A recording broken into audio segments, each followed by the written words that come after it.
Hiya, I'm Francesca. I'm the Assistant Support Manager for the Penumbra Wellness Services in Aberdeen City. So that includes our Aberdeen Self-Harm Service. So today we're going to be talking about, we're looking at just giving you some awareness of what self-harm is and just some awareness around that. Shona, could we go to the next slide, please? So just a little bit of an overview of what we're going to be looking at today. So it's myself and Shona who you'll meet in a few slides time. So an overview of just what we're going to be doing. So first we're going to look at what is self-harm, because everyone has different understandings of what self-harm is. Look at some different types of people who self-harm, so looking at who self-harms, why people self-harm, and then how you can help yourself if you're self-harming or if somebody else is self-harming as well. And just to add at the end, we will just give a brief summary of what we do as a service in case it is something that you are looking for yourself. Okay, so just so that everyone is feeling comfortable, I know obviously we can't see, which is really alien for us because normally when we do these things we can see everyone on the screen. So I do apologise. So if you do have any questions, as Donna said, there is a question and answer box, so please put them in there. We will have about 15 minutes for questions at the end, so we will get to them all. We've also got in here our contact details for if you are feeling upset. Obviously we don't want anyone to feel upset, but we never know what's going to be triggering to some people. So obviously if you feel that things are triggering you, please feel free to leave. We do have our email address here as well, and our first response number if you do feel that you need some support.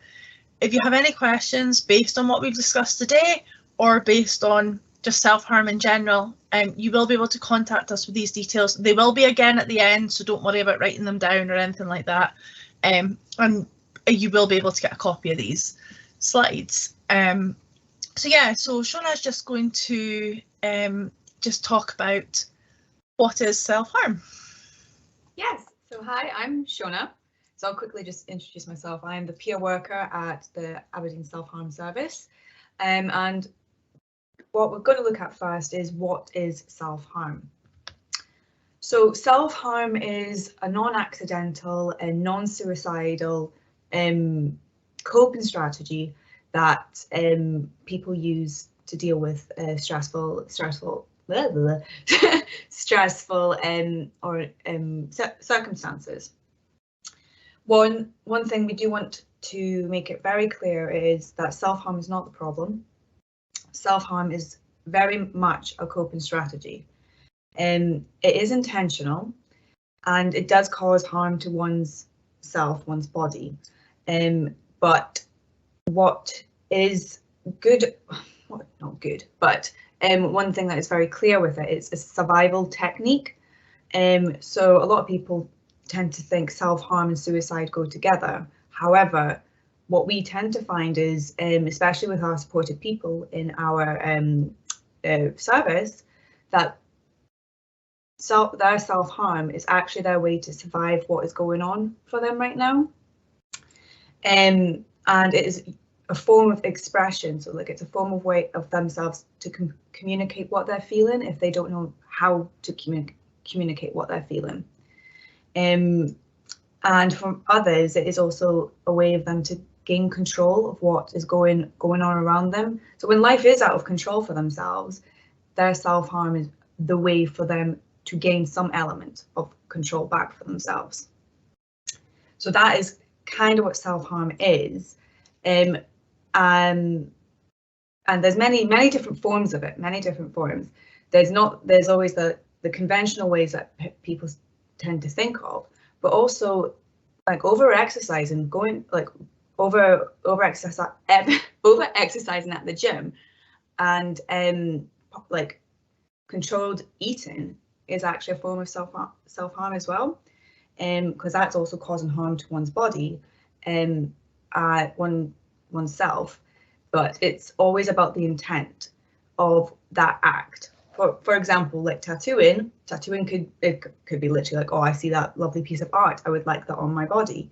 However, if the intent is to cause pain, to gain control, or to gain that intention, that is also classified as a self-harm behaviour. So it's always about the intent of the act, and that is classed as a self-harm. Okay. Okay. So Francesca. Perfect. So just we're going to have a look at who self-harms, and I think that sometimes there's this misconception that only teenage girls self-harm, or there's only specific people who self-harm. And as we'll show you on the next slide, actually it can be anyone, and actually you probably know people who self-harm even if you don't know that they self-harm. It is very common.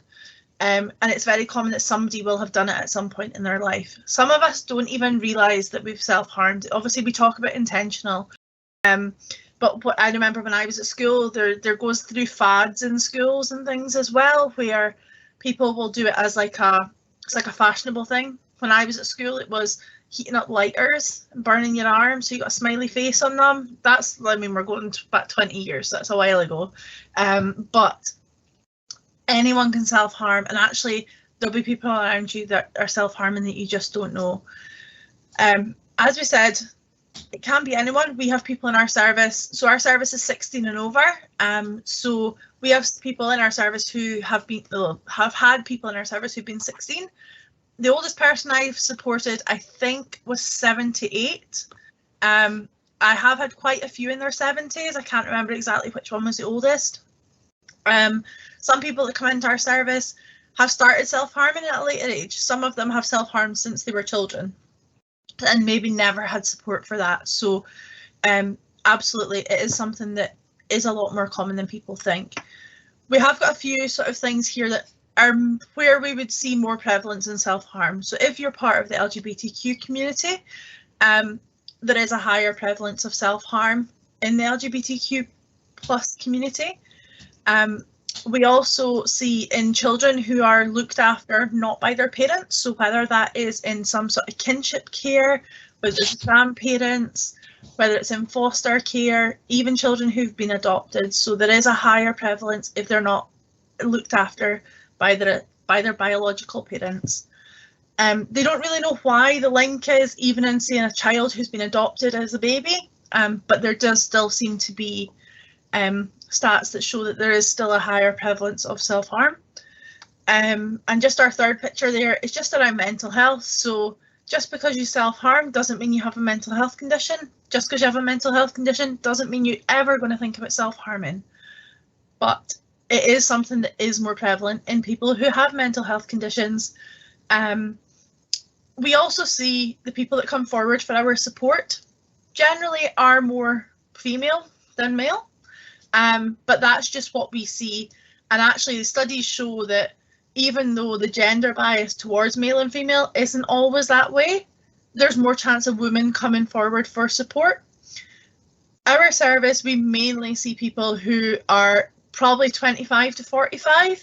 But as I said, we definitely have younger, we have a significant amount of younger people, and we do have older people as well. But yeah, our sort of main people that we see are women 25 to 45.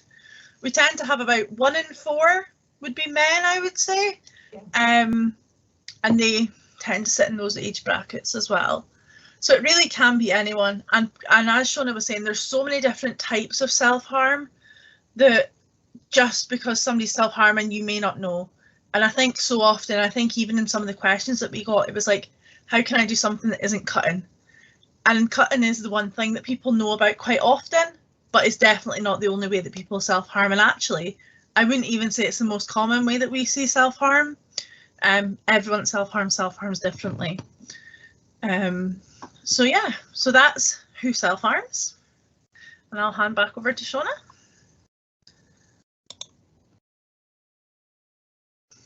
So we'll next look at why people self-harm. So as I said before, self-harm is a coping strategy.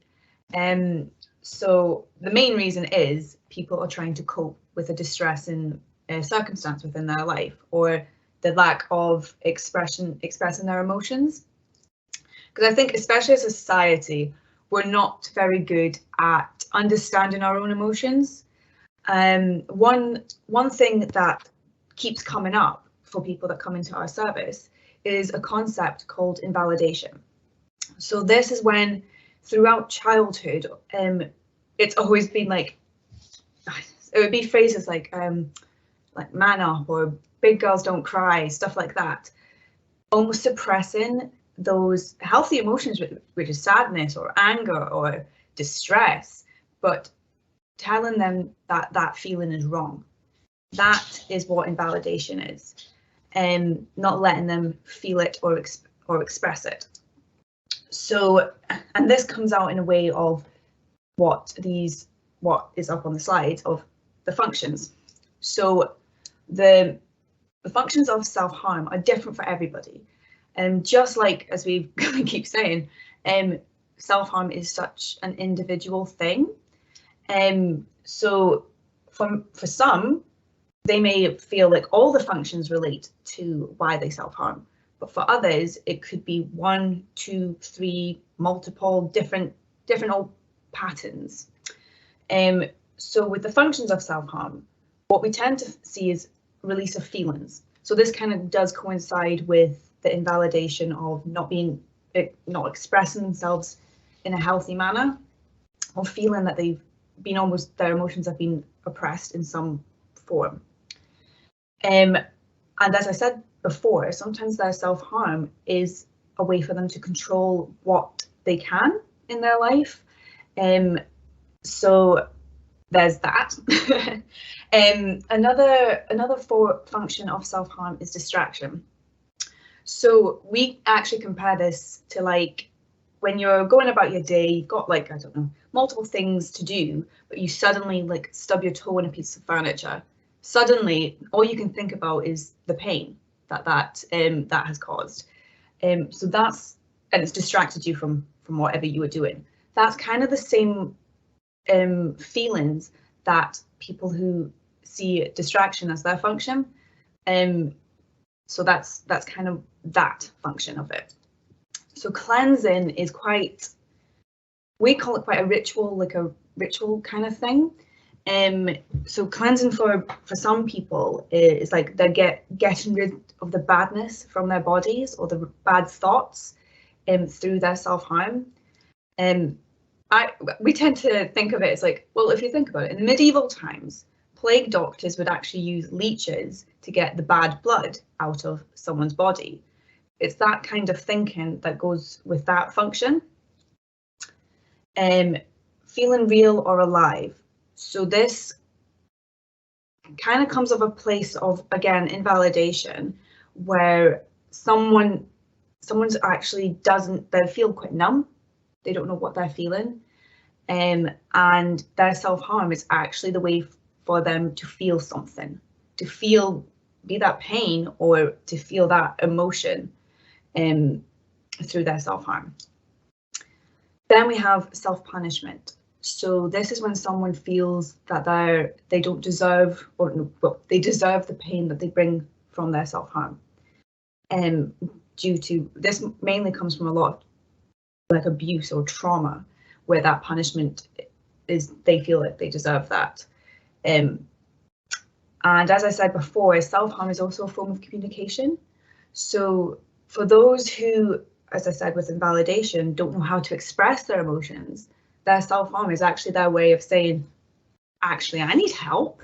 I need help to regulate my emotions, but this is the only way I can think of to communicate that, be that to themselves, or it kind of links into the next function, but to others. That's their way of communicating, I need a bit of help here, but they don't know how to. So yes, the last one is comfort and nurture. So I'm sure we've all heard the term attention seeking. So a lot of people tend to put this stigma onto those who self-harm, that they're attention seeking. However, we don't like that term because it has that negative stigma. What we tend to think of it is comfort seeking, because we're all social beings and we need that comfort, we need that nurture from other people. So those who self-harm can actually want that comfort and nurture, be that by addressing their wounds or looking after themselves that way, or actually seeking that from someone else, be that a school nurse, a parent, a guardian, sibling, friends. They seek that from other people, and that's their form of getting that comfort and nurture through their self-harm. So that is one of many, many reasons to why people self-harm. But as I said before, it is very, very individual and very unique to that person.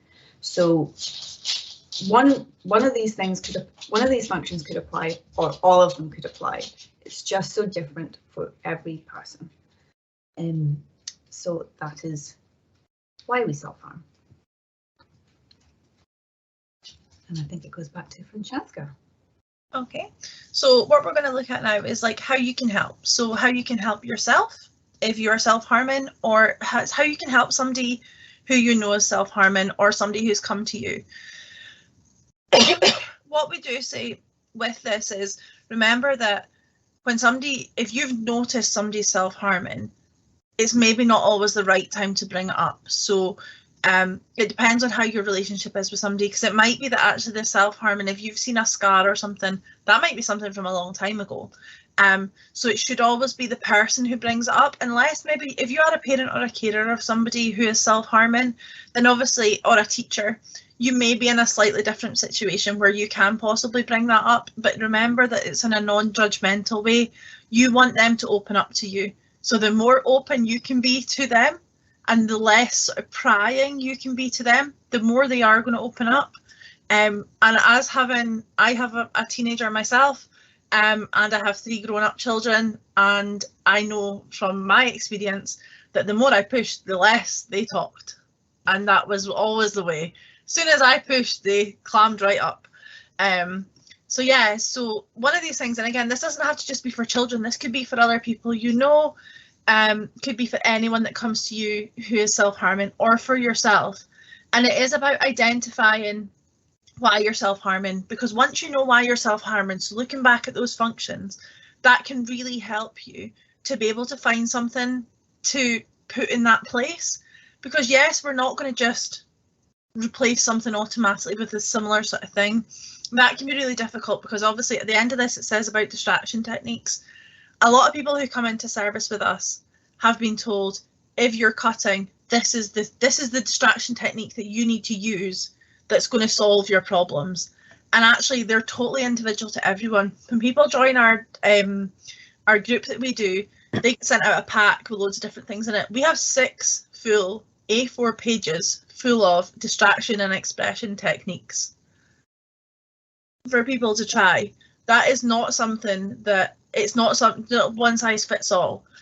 We've probably, a lot of us or anyone who's been around self-harm will have heard of drawing on your skin with red ink, crushing ice, pinging an elastic band on your wrist. These may work for some people, but when you're self-harm for a while, any professional that you speak to will tell you, oh, go and draw on your skin with red pen, do this, do that. And actually it becomes the point that actually none of those things work, because they're not relevant to why you're self-harming. So finding out why the self-harm is happening will always help. One of the things that we say in our service is we don't ask people to stop self-harming in our self-harming service. And that can sometimes be really jarring for people when they're like, but I'm referring somebody to you so that they stop self-harming. That's all well and good, but actually we never ask people to stop self-harming. What tends to happen is, as people understand their self-harm a bit better, then their self-harming will decrease anyway, because those things that were causing the self-harm will have naturally decreased because they understand it a bit better. For some people, the goal is to stop self-harming, and that's okay. We can support people to do that, but that's not always what they're looking for. It's then looking at what those triggers are, what's causing the self-harm. So maybe not the function, but actually what's happened. Because a lot of the time self-harm can be, kind of get 2 types of self-harm as a coping strategy. You get reactive and planned. So reactive will be something like a knee-jerk reaction, which I'm going to go and self-harm just now because this has happened. Or sometimes people will plan it and they'll say, okay, this has happened, so I'm going to do it now. We use what's called an impulse log with our supported people, and I would say it's probably one of the most successful tools that we use. And really it looks at what where they are, what's happened, and just keeps a diary of what's going on, what's happened around the thoughts of self-harm. Because if you don't know what's causing it, because a lot of the time when people are self-harming, it's not because one thing happened. It's that whole straw that broke the camel's back situation. It'll probably have been lots and lots of little things that have kind of built up, and it's just been totally overwhelming. And that's where the invalidation comes in. So keeping a diary of what's going on around you when you're feeling these thoughts can be really helpful. Seeking support from somebody you trust. So if you're the person that's self-harming and obviously looking for support from somebody, that's great. You might be that person that somebody trusts. So it's about being trustful and actually not prying, not judging, and just going, okay, how can I help? What can I do to help? Because actually we've done a lot of research on like what's helpful responses to self-harm and unhelpful responses. And actually what we find is the same response can be in both of those lists because it's totally individual to the person. For me, I'm not a cuddly person. For people, one of the girls who I used to do this training with, or different training with, she was totally a cuddly person. So if I was having a bad day, she would try and cuddle me. And I was like, whoa, get away from me. That is not for me. I don't like it. And actually, really, unless it's like my close family, I'm not a cuddly person. But to her, that was like her thing that helped. That would make her feel better if somebody was like, oh, it's okay, just give her a hug. And that's where we have to see that just because we think that that's what we would want doesn't mean that's what they would want. So always making sure that you are that person and being led by them. Finding out how to self-harm safely, so harm minimisation and how to clean injuries is also really key. This can be learned from like your nurse practitioners at the doctors can also go through like fixing wounds or washing wounds.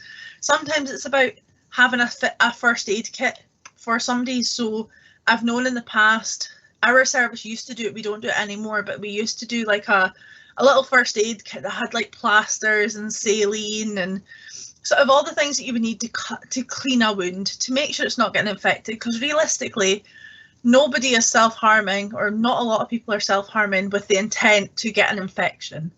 It's that immediate self-harm that they're looking for. So and again, we're looking back at, they're wanting to survive, so they're not looking at something that's going to could cause them serious damage in the future. So making sure that you can self-harm safety, so whether that is changing how they're self-harming. So for example, if somebody's taking overdoses, is it about taking smaller overdoses or changing to a different form of self-harm if they can't stop self-harming in total? Changing some from sort of riskier behaviours. We also trying to reduce how often they harm and how severe the injuries are. So obviously I've kind of spoken about the severity of the injuries, but reducing how often it is, and we use what's called a delay, distract, decide. So we use this thing in our service where we look at giving themselves some time. So they'll set like 10 minutes. Right, for 10 minutes I'm going to do something. So they're going to delay for 10 minutes. They're going to distract themselves for 10 minutes. So they're going to go and do something, whether that's going for a walk or reading a book or doing star jumps, or it could be whatever they think is going to help them. But just by putting that little bit of time between them thinking it and doing it, then they can make that decision and they can say, actually, you know what? I don't really think I need to self-harm anymore. Maybe I just go for another walk. And that actually, a lot of the time, just by putting that little bit of space between the person and self-harm can be really helpful. One thing we don't have in here, which is also quite a good thing for self-harm, is about talking to the person about how they feel about implements that they use for self-harming. And again, this is a very polarizing thing. So for some people who self-harm, they're like, yes, I would like my tools, whatever that is, I'd like it to be really far away so that I've got to make a big effort to actually be able to self-harm. So we've had people who will, like, for example, if it's a cutting tool, they'll put it in a box, they'll wrap it in cling film, they'll then sellotape it, and then they'll put a bag over it, then they'll hide it in the back of a cupboard and put loads of boxes or something in front of it. What that does is, obviously, again, it just does the same thing. It gives them that delay. So if they want to self-harm, they've got to go and dig through all the pilot boxes, they've got to take the cling film off, take the tape off, and then they're able to self-harm. And a lot of the time, by the time they've taken the boxes down and started taking the tape off, they don't want to self-harm anymore. But for some people, that's actually a terrifying thing, would be their tools being put away somewhere. And actually the fact that it is readily available is much more safe to them because they know it's there, so they don't have to use it. And with all of these things, the important thing is that the person who's self-harming is in control, because we often find, particularly when we're talking to teachers or nurses or police, so people in sort of a place of authority that also have to keep other people safe, they'll say, oh, we have to confiscate these things. And confiscation is really difficult for somebody who, say, is self-harming, because it's like a comfort blanket. If you think about children that have like their blankie or their favourite teddy or whatever, that, as people get older, can become something that isn't as obviously comforting. I mean, look at all our teenagers and how attached to their phone they are. Take their phone off them for a day and they're suddenly a different person. So sometimes it is about having that, it's them having the decisions, because it might be that we talk a lot to teachers about it's not taking the things off them, it's having the conversation and going, you know what, it's actually not safe for you to have these things in school. It's not because it's not safe for you. It could be not safe for somebody else. I mean, we could be walking about with a weapon. We couldn't have that. And we understand that these things have to happen, but it's having the conversation with the person that owns it rather than going, I'm taking that off you, because it just totally takes the control out of their hands. And again, obviously we're pretty much all parents here, so, or looking at it, it's just about having that control, given the control of what happens, but also in a way that it's still an understanding. So yes, if you're a teenager who's self-harming and your parents going, right, I think we need to have a conversation, we need to have a look at taking this away or it being moved. It's not about going, well, I'm in charge, so you're not getting to take it away from me. It's about going, okay, well, how can we do this safely? So how can we come to a compromise? It's also about finding other ways to express your feelings, and then distraction techniques. So this is a big part of what we do in our services, teaching people about distraction techniques, teaching people about expression. And as I said, we have that 6-page document, which is, I think it's quite readily available online, but searching up coping strategies or distraction techniques, you will find hundreds and hundreds of them online. And it's about trying ones and seeing what works, because not everything will work, and not everything will work all the time. Sometimes you'll find something that absolutely works, and then the next time you try it, it totally doesn't. So absolutely having that ability to have the different techniques is key. So yeah, I will hand back over to Shona, who will just give you a brief synopsis of what we do as a service in Aberdeen. Oh, Shona's muted.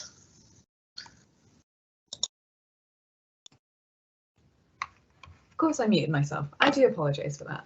Right, so this is who we are as a service. Here we are. Right, so who can use our service? So anyone above the age of 16 and lives in Aberdeen City, so has an Aberdeen City postcode, can access our service. And what tends to happen with our service is we would have an initial call first, just to have a chat with myself usually, and just see what kind of support they're looking for with their self-harm. And if they're ready to have that conversation or ready to take part in that commitment, we would sign them up for our 6-week recovery group. And we'd like to make sure that we reiterate it to everyone that comes into service. It's not like sitting in a circle, like that kind of support group being like, hi, I'm Shona and I self-harm. It's nothing like that.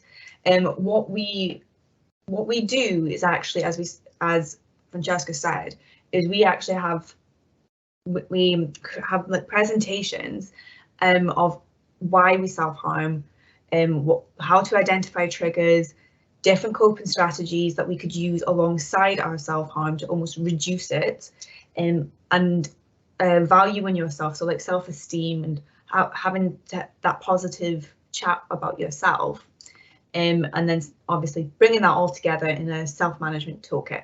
So that's a 6-week block of that recovery group. What happens after that is up to the supported person's decision. They either feel like after the 6 weeks they've got a lot out of it, being like, yes, I'm ready to take my toolkit and apply it to my life, or they can actually sign up for a block of 6 one-to-ones with myself yet again, and it's actually looking more in depth about their self-harm and the conversations we've had in our group. And in those one-to-ones, it is very individualized, very personal, and like as Francesca said, like where this is what I do, this is what the self-harm service is. So we really do have that deep conversations about their self-harm. And after that, what usually happens is we actually find self-harm is actually minimized or reduced. They're actually learning the coping skills to manage their emotions, to manage what's going on in their life, and being like, actually, my self-harm is actually greatly reduced. I'm ready to leave service at this point, and that's great. But we like to make it very clear that yes, even though it could be a 12-week thing in the service, you can come back. They can come back and apply to the service again. Not necessarily do the group again, but they could sign up to one-to-ones, like after they've left the service. So that is what we do. We also do trainings for awareness raising sessions like this for yourselves, but also we do training for professionals within the service. So that is what we do here, and our contact detail should be down at the bottom, yeah. And that's our email address, and that's Francesca's mobile number. So if you do want a direct question answered, you can call Francesca, if she's if she's free. So that is our service, and I shall put up our social media QR code for any questions that obviously you feel like you can't put in the Q&A for whatever reason. You're more than welcome to scan our QR code and message us directly through Facebook or Instagram. So yes, I believe we shall go back to Francesca, unless we all want to see my face. That's fine for the question and answers. Yeah, so we obviously, this is our link to our Facebook pages, our social media. So we have Facebook, we have Instagram. You can message us directly. What I would say is, obviously I understand that a lot of people are parents, or you're all probably parents here, and we're telling you about a service that's for over 16s. That can sometimes be quite hard. What I would say is we do offer parent sessions, which would be usually, because we can't support the child, what we would do is support the adult to support the child. So a lot of the time it's having a conversation with you. Say you have a child who's self-harming, having a conversation with you and going, you know what, let's have a look at what's going on for them. Even having an appointment with the child there as well, if that's helpful. And what we can talk through is, look, we can give you loads of sort of tools and things that you can then help the child with. If also in the same respect, obviously we can't support people who live outside Aberdeen City. If you're over 16 or know somebody over 16 and outside of Aberdeen City, we can refer you to one of our other services. If they're under 16, we would still be able to offer the parent sessions to you, as long as obviously we had this like you'd been to one of these sessions. We could talk to particularly people who are quite close to the city. So for example, like West Hill, Newmarket, Portlethen, I think. So places where they possibly could have crossover, because I know one of the questions is looking at what services are there for teenagers who are zoned for and attend a city school but live in the Shire. It is something, it's the same with like GP surgeries. Their GP could be in the city but they live in the Shire. Unfortunately, because of the way the tendering services of several services work, because we are funded by Aberdeen City Council and the Health and Social Care Partnership, we cannot support outside. But if it's parent sessions, we can do them. Parent sessions we tend to do one-to-one, but if we do have quite a bit of demand for it, we will do like a parent group.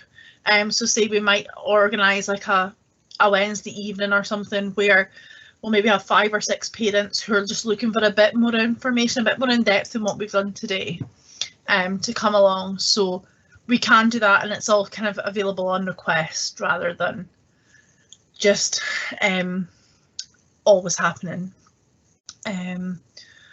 Okay, so I thought we'd go through some of the questions. So we've got a few here, so there's obviously plenty of time still to get your questions in if you would like. We do have some that were sent in before as well, so I'm just going to open them up. And so yeah, so the first one we've got here is just about a 3.5-year-old who's saying they're wanting to hurt themselves during times they're distressed. And I'll just publish that one so that you can see it.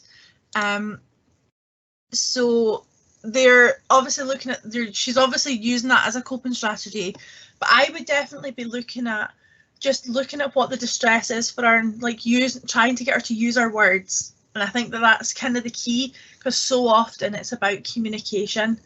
And actually when they're trying to communicate, and particularly in really young children, what we tend to find in really young children, that yes, they are using it as a coping strategy, but not to the same level as maybe a teenager would be, where they're going, this might help me, so I'm going to do it.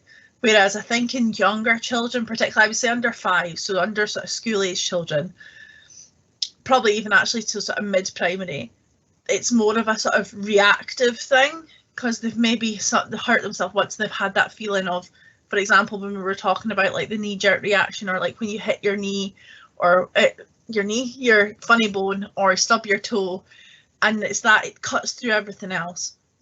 So sometimes that is what they're looking for, but I think it's about being supportive with the language that you're talking. So instead of being like, oh, you can't do that, it's looking at what she could do instead. So if she's saying she wants to hurt herself, looking at how she can maybe do something that's nice rather than that. So is it about going and having a bath, giving her a nice bath, or let's go read your favourite book, or whatever it is that she enjoys, or is she. And I think sometimes that's where I would possibly, in young children, I would be looking at probably referring to a GP to have that conversation, because there could be something sort of underlying, and obviously a lot with us, with the people who we support, there's some sort of trauma that's gone on, and obviously if she is in foster care, maybe because there has been some sort of trauma in the past, and even if we don't know about that. So I would definitely always suggest in a young child, particularly who's harming themselves, I would be looking at what the sort of underlying issues are, and speaking to a GP about that. Okay, so the next one, so I will share the coping strategies link. I was just trying to find it while we were, while Shona was speaking, but I don't actually have the link just now. But I will put it in. I will put it in once we've got it. So I think we can send that out as well, can't we? Yeah. So we will send it out. What we can probably do, instead of sending a link, we can probably just send the actual whole document. So yeah. Okay. So we've done the teenager cities. Unfortunately, I wish we could help everyone. Our Dundee service can cover anywhere that doesn't have a dedicated self-harm service, so we can refer people to there if they live in the Shire, but they do have to be over 16. So that is unfortunate. Unfortunately, there's not a self-harm service in the Shire, and there's not a young person service, which is why we do stretch our boundaries to do parent sessions as much as we can. If we could, we would. So yeah. Okay, I'm just going to look at, do you see cases where a person engages in cutting on point? Functions control. Sure. So yes. So we've got somebody has asked, do you see cases where a person engages in, say, cutting, and at one point the function is control, but the next year the function changes to self-punishment? It may change time to time when they self-harm, and it may be that actually control and self-punishment are both happening alongside each other. A lot of the time it isn't as easy for somebody to say, this is why I'm self-harming. This time I self-harmed, it was because of this. This time I self-harmed, it was because of this. And actually, it could be a lot of different reasons. And actually, a lot of the time people don't know. And it's actually usually one of the most powerful things that people tell us that they get from our support is when we talk about the functions, because it's something that nobody's ever discussed with them. Everyone always tells them how to stop, how to do coping strategies, how to do expressive techniques, how to do whatever, and doesn't ever look at what's causing it, what they're getting out of it, because once you know what you're getting out of it, it's much easier. So yeah, okay. So also, I've got here, we've got my 11-year-old daughter has recently been diagnosed as autistic.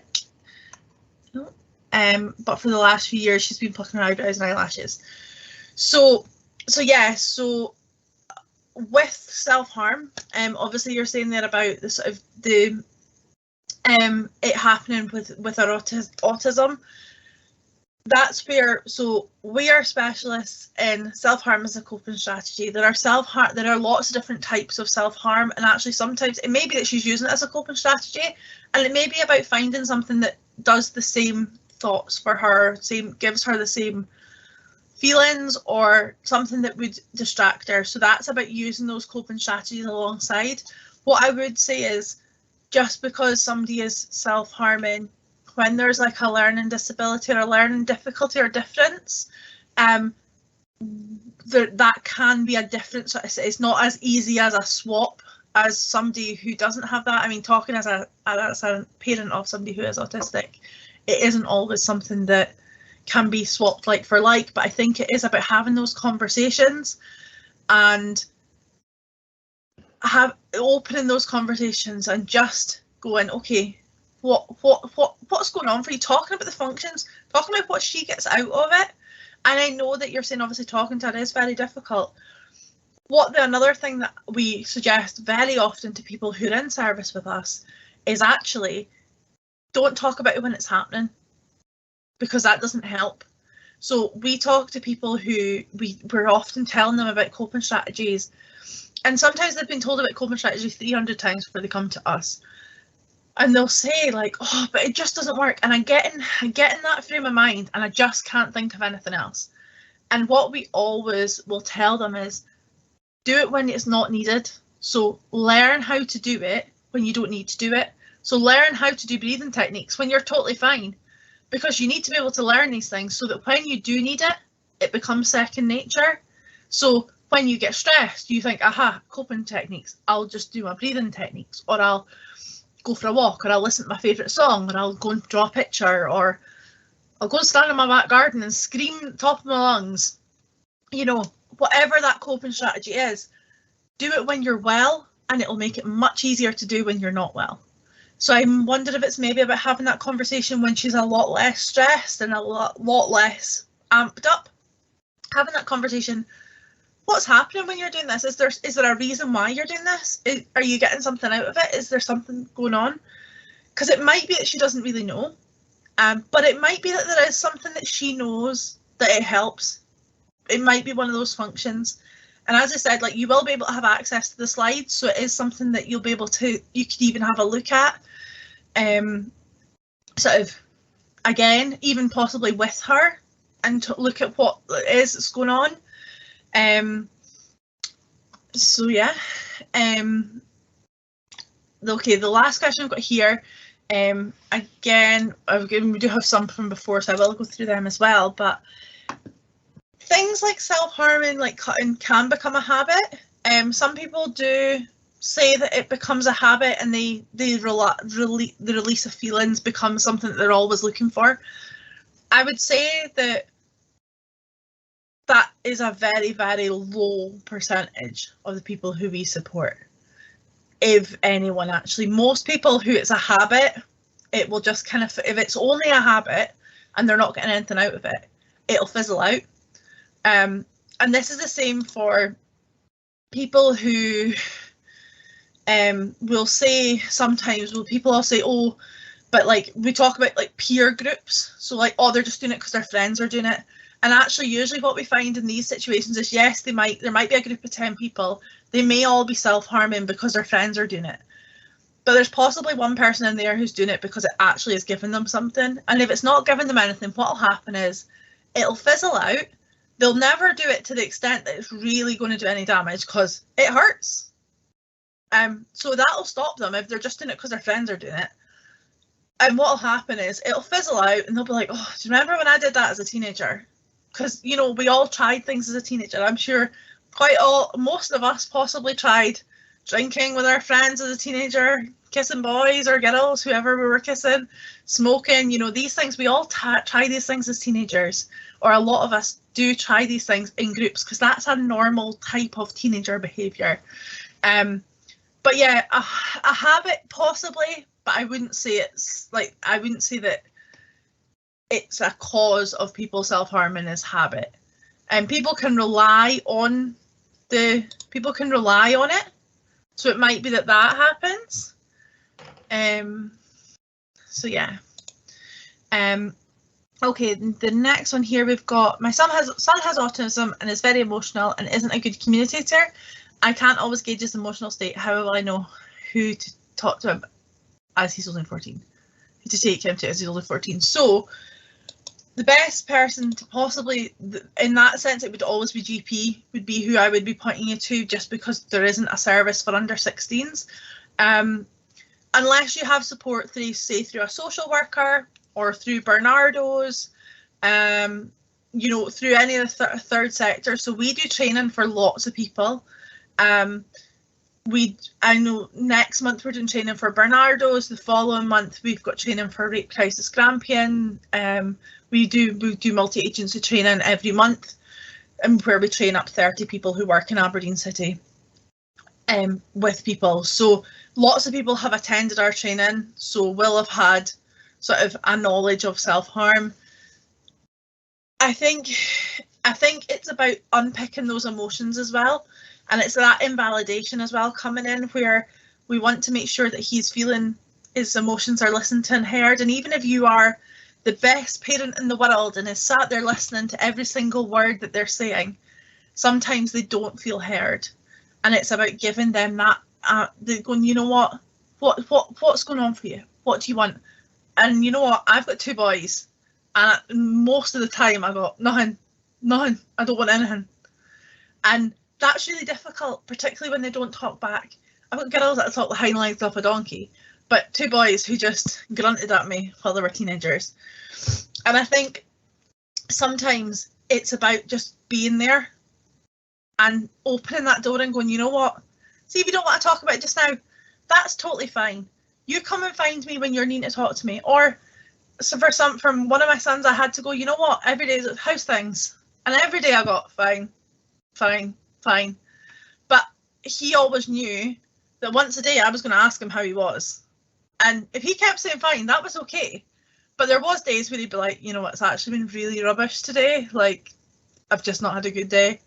And about opening up those sort of lines of communication can be really good. So yeah, I hope I've answered most of those questions. Let me bring up some of the ones that were here before. I think we've covered some of them already in the talk.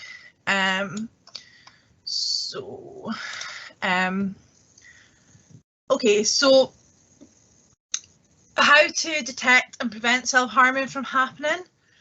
I don't think you can, is my brutally honest answer. Yeah. If people want to self-harm or feel like it's going to help them, they will. And I don't think that is a reflection on anyone else. That's just what works for them. Detecting it, again, I don't know there's not always a benefit of detecting it. If somebody's not actually talking to you about it, then maybe it's not something that they're wanting to discuss with you. We often hear of parents or teachers who know somebody's self-harm saying, I'm going to check you for scars. I'm going to check that you've not cut again. Let me see your arms. You've got to start wearing t-shirts around the house or whatever. All that does is makes people more do something that you can't see. And actually, usually what happens in those cases is people will go to something that, as I said, you can't see, so something internal. So whether that's moving from cutting to overdoses or burning to eating objects that it shouldn't be eating. And actually, those things are more dangerous because they're things that you can't see. So yeah, so I would suggest detection. I think it's just keeping an eye out for things and also not making it a big deal if you do see it, because it's really scary as a parent seeing your child being hurt by anyone, let alone themselves. Like if your child has come home after being in a fight at school, that's a horrible thing to see. When it's your child doing it to themselves, that's really difficult as well. And it's the totally different emotions, because you're mad that they're upset, but also you're like, oh my God, what did I do? Like you're mad that they've been hurt, but it's them that's hurt them. So yeah, I think preventing self-harm is very, very difficult. And I think that what people have done it for a long, long time. And it's not a new thing. It's not even something I think that's even getting more that it's happening. I think we just know about it more. People are more open to talking about it. Children and young adults are more open to talking about it. And it's more talked about in media and things, so there is more chance of people doing it. People knowing about it. How can you support a pupil that self-harms and has done in class? I would say that it's about having those conversations with them away from the class, whether that's able to take them to one side, not obviously in the class, but like, hi, we need to talk, but maybe getting them after the class, or whatever, having that conversation about what's going on for them. What do they think they're going to gain from self-harming in the class? Is there a specific reason they're doing it? Are they doing it because they want everyone to see them doing it and get the reaction from everyone? It might be. It does seem strange that that's what somebody would want to do, but it's definitely not unheard of.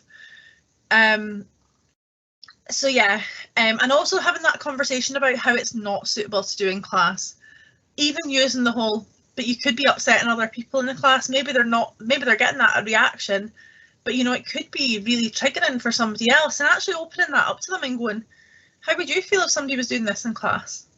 And actually most of the time, if they're a teenager, they'll probably go, I'm not bothered.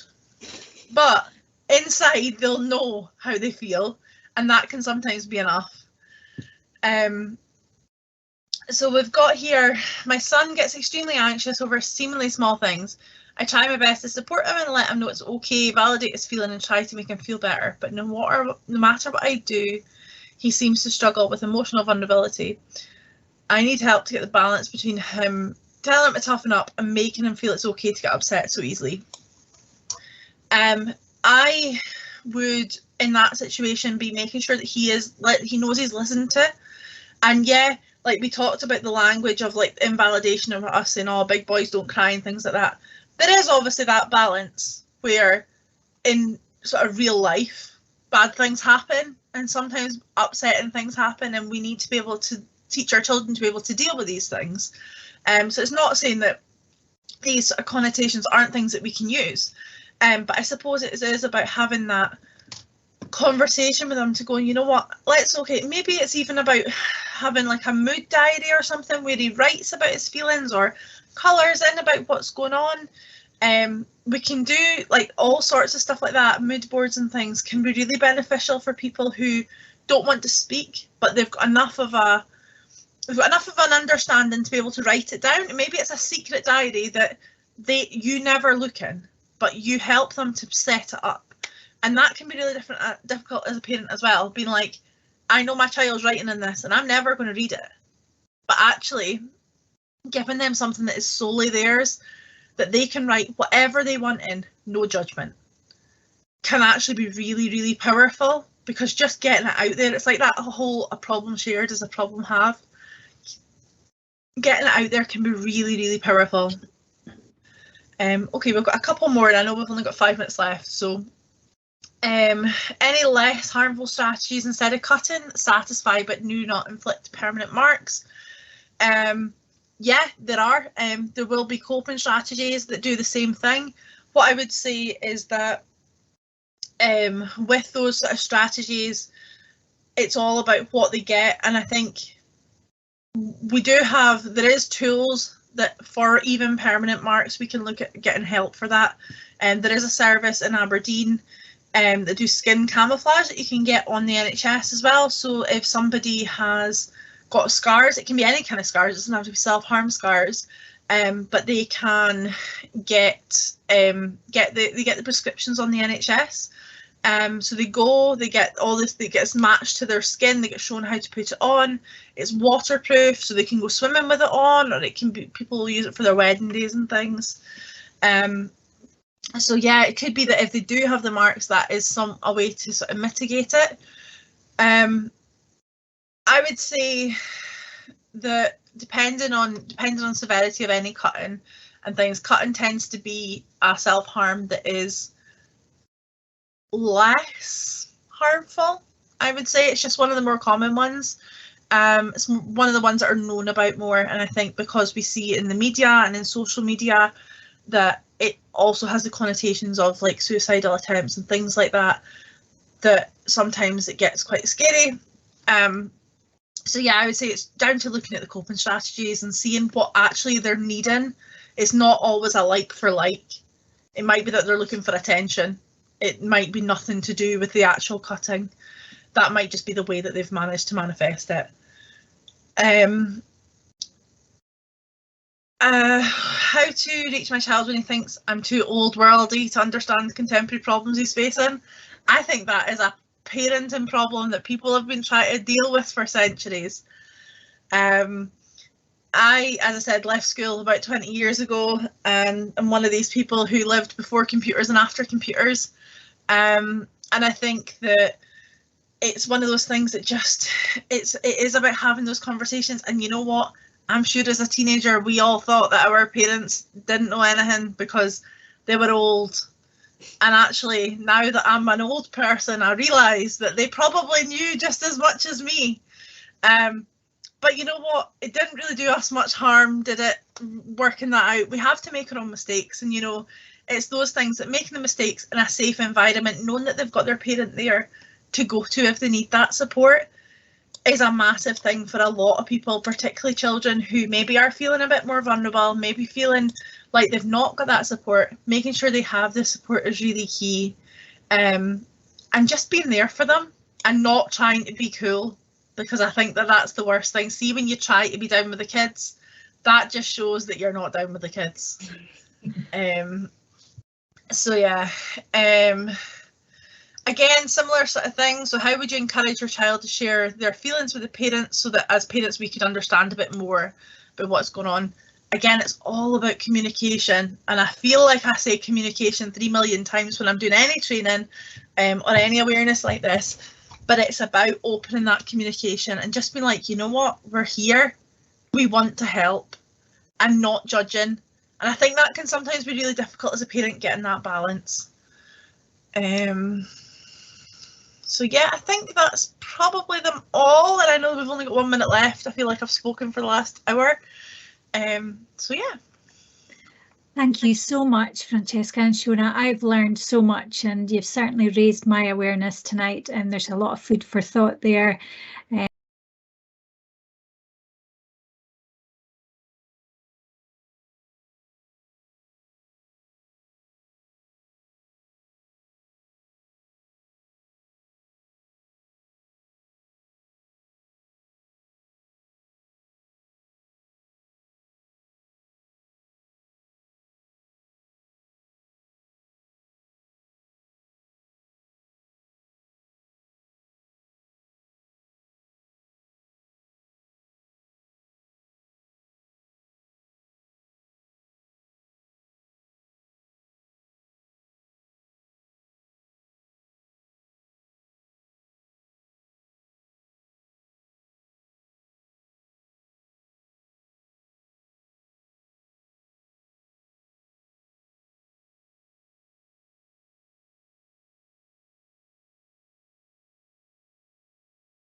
Well, good evening.